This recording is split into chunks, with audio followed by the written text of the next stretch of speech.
This is a Glam Gang production. Real Ho Stories TV.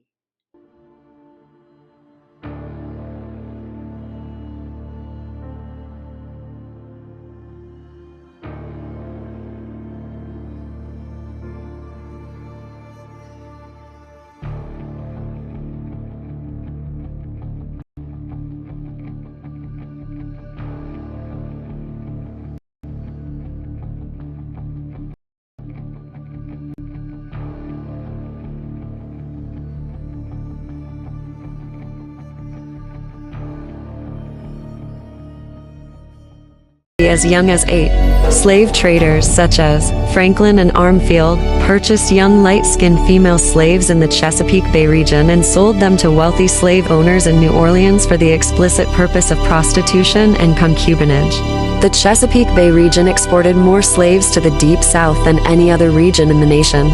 Slave traders advertised in local newspapers for male and female slaves as young as 8. Due to a decline in tobacco cultivation, slave owners in the Chesapeake Bay region had a surplus of slaves and found it advantageous to sell slaves.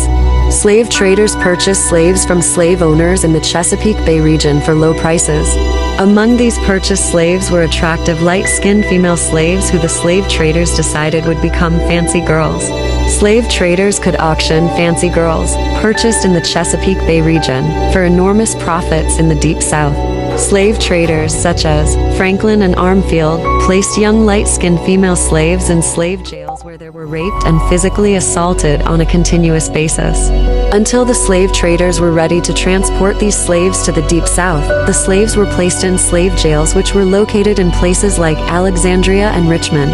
Slave jails were similar to penitentiaries with high walls and bars. In these slave jails, female slaves were exposed to sexual and physical violence.